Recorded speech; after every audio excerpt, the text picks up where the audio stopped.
welcome to another edition of Conversations in State.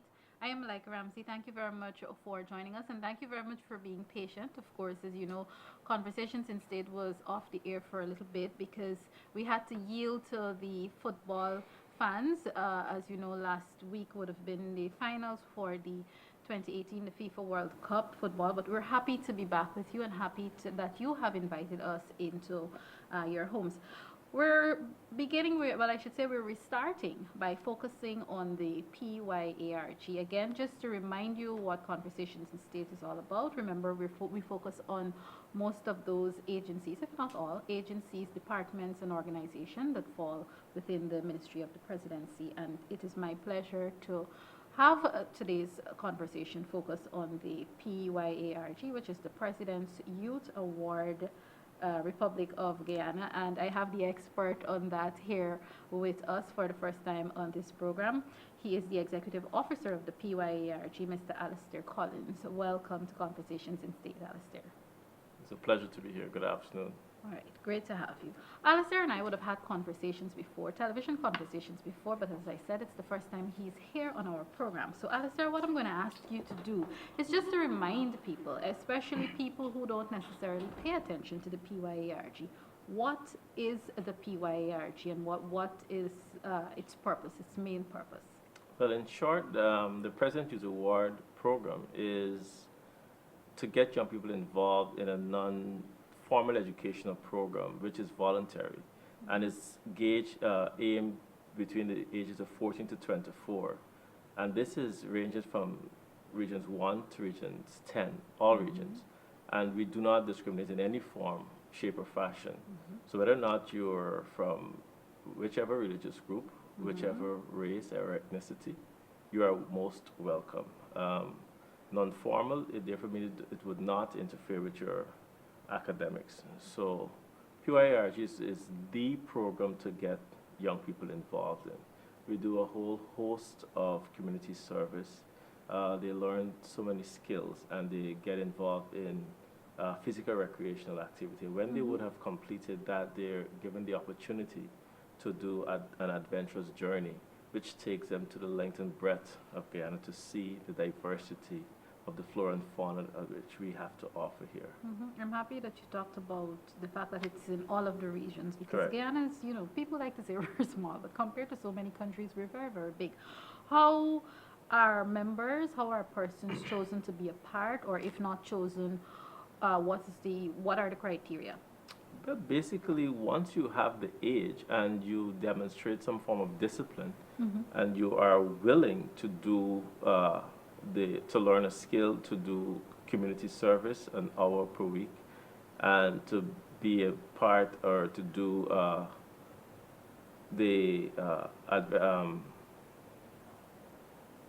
to learn a skill, to do community service as well as the physical recreation, you can join the program. We don't put any particular restriction on anyone joining the program. I know you said that it doesn't affect academics, so therefore with that sort of schedule it wouldn't affect a person who is employed full-time either? No, so it's mainly geared for after 3:30, 4:30. So those hours and like maybe up to 7, we gauge for those individuals. So even if you're working, you can volunteer your time to give back to the young people of Guyana. Okay, I know the organization is also a medal of service, but even before I talked to you about that, you also mentioned that it doesn't discriminate, and I noticed recently you have the group has taken on the task of involving persons living with disabilities. Correct. Let's talk about that a bit. What we find, because of the heart and the mandate of His Excellency David Granger, we cannot say we are a program for everyone, and we do not look and cater for those living with disability. So we had to mature and become a program that deals also with the elephant in the room and cater to those living with disabilities. We have also on our staffing as field assistants, which we call commonly FAs, people with disabilities, and even some of the government buildings like ours do not cater for people living with disabilities. So in the mornings, we actually lift them up in their wheelchairs to work in the office. So those are things we also, as a government, have to look into, making the buildings more accessible to people living with disabilities. So just not the program, but also accessibility to people living with disabilities. All right. Let's talk about the fact that the organization, the grouping, is also a medal of service. I mean, in any country that you're living in, to have received one of your national honors, one of your national medals, it must be something big. How has that propelled the group to continue doing great things and even greater things that would have been done before? Even though we would have received such a great honor, we are mindful and, though grateful, the program in itself, because you have to do community service and teaches the young people selflessness, I think it was deserving that they received the medal. But I do not allow the young people to just focus that, yes, and it's a chip on your shoulder that you would have received a medal of service, but to continue and find ways in which you can continue to be of service. And I think it's in Martin Luther King who says, all of us cannot be famous, but all of us can be great, because greatness can be measured in a matter of service, and all of us can serve. So the PYARG program focuses on service to humanity. So we look on projects in which we can be of service to others, and really not to ourselves. We're not self-serving, but service to others. All right. Viewers, if you're now tuning in, of course, this is Conversations in State. Today we're chatting with the Executive Officer of the PYARG. Let's talk about some of the projects that the PYARG is currently involved in. I know you told me a few minutes ago that I actually pulled you off of one to come here on our program today. Let's talk about that particular projects and other projects that you may want, in terms of the information that you may want to put in the public domain at this time. Well, I think this is a one that probably is dear and close to the Minister of State, Honorable Joseph Harmon. There are so many persons in Guyana looking for a better life, which we would have promised. And though the program is inherent in its service to humanity, and this is, I think, I don't think much people know of the humanity or humanitarian heart of the Minister of State. He would have provided materials.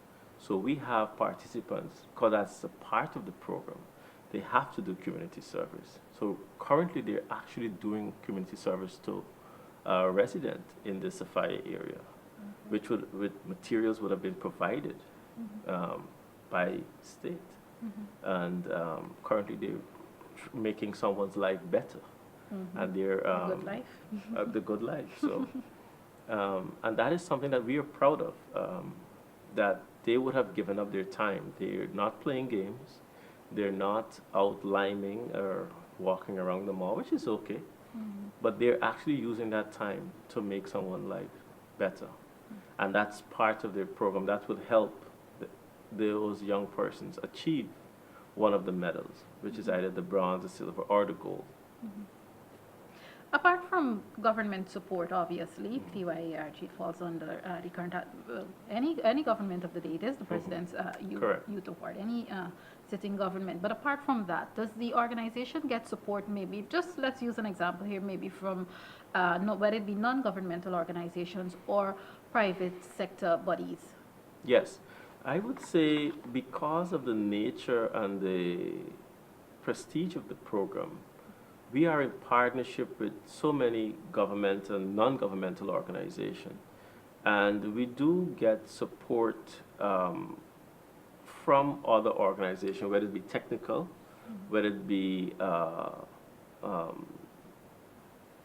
manpower or as like, for example, in the military, they would teach us certain navigational training. They also, when we go on our expedition, they will provide certain security as well as the police.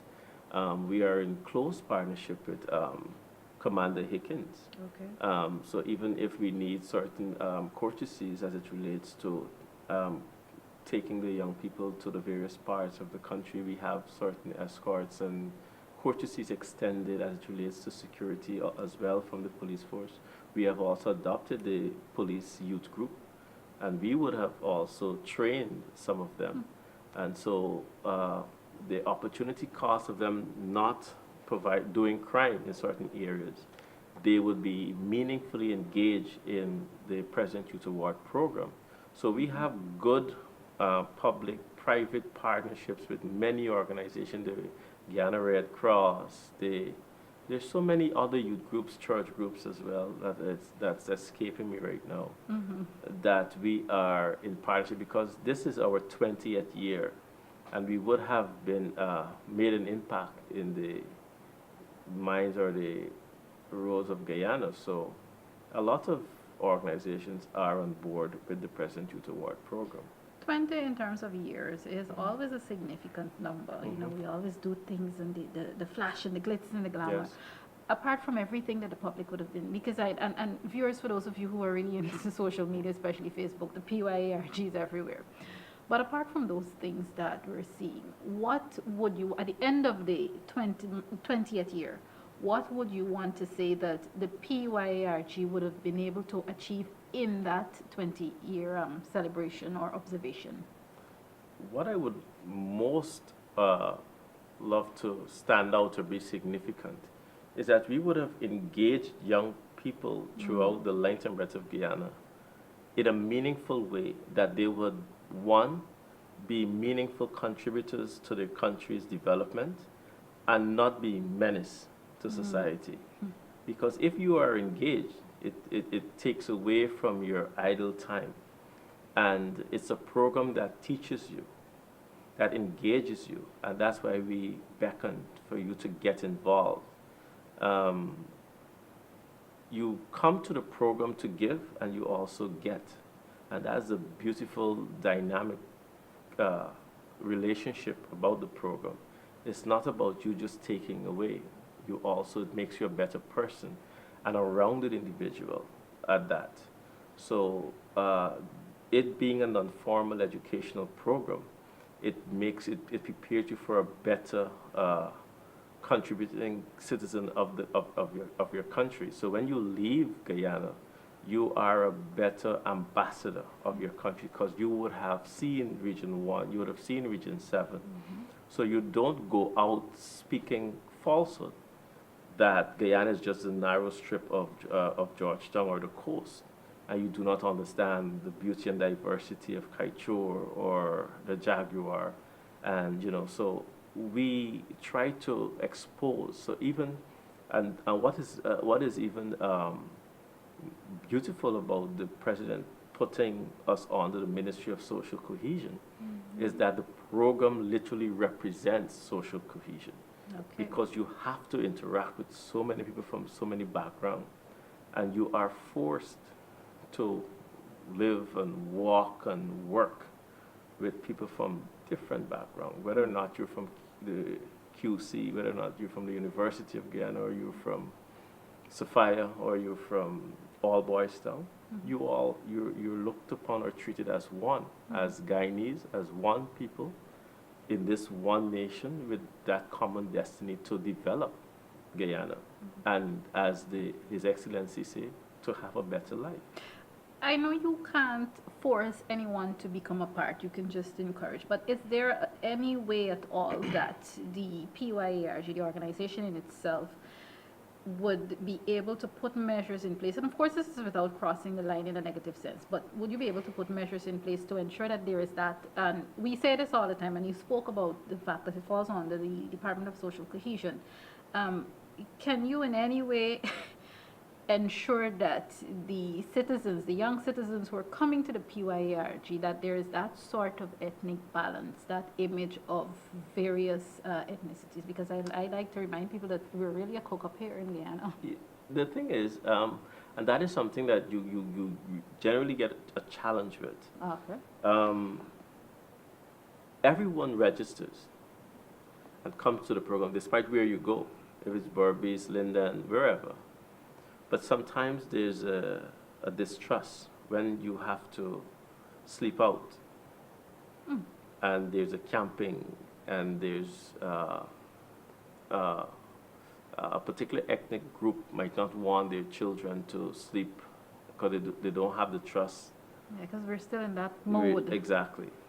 But at the end of the day, it boils down to uh, trust of the organization, trust of your children, and how best we can portray and make the parents safe, feel safe that they can trust their children in our hands.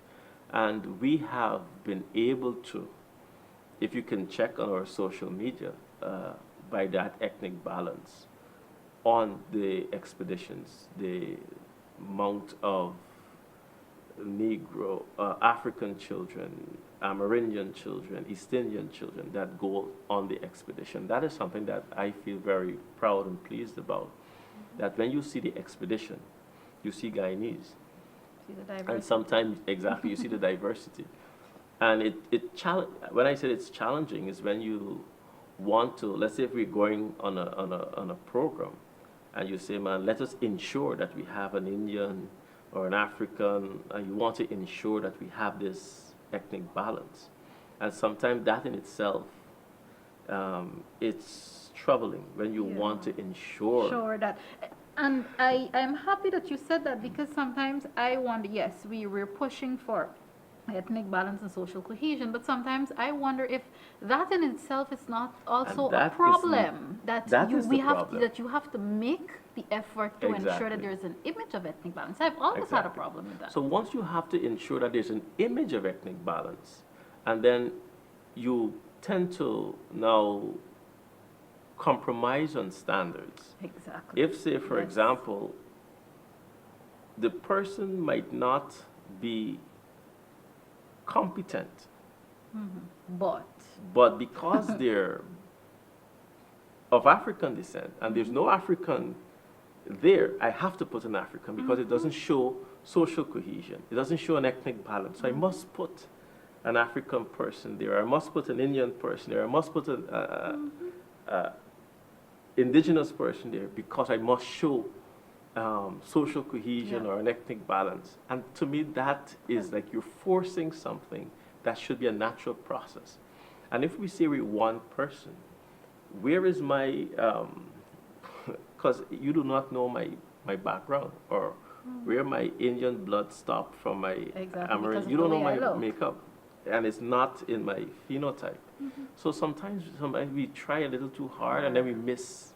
And then we compromise standards, we compromise, and that sometimes poses a challenge because we want to say if we have to pick 5 persons, you must have an Indian, you must have an African, you must, and that compromises standard many times. But we must now look at merit, and we must always look at if that person is competent, whether or not is African, Indian, is Guyanese. I trust that we will get to a stage in life whereby just what you said, that we can embrace that indeed. Because, and I speak from experience, I've personally experienced that. So, I understand the difficulty with that. Let's talk a bit about, because, and again, we all know PYARG Guyana, it's local.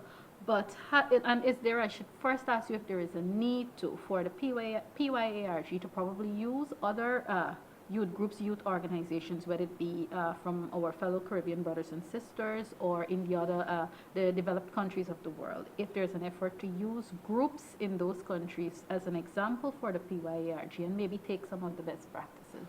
Well, I'm happy you said that. The PYARG is also part of the Duke of Edinburgh International Award. So we have already some of the best practice from our international body.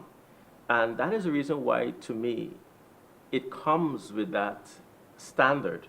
So you do not necessarily try so hard to say, I have to ensure there's this ethnic balance. So when you're even picking groups to go on the expedition, even if you have a group of 7 and it's 6 males and 1 female, that is the standard.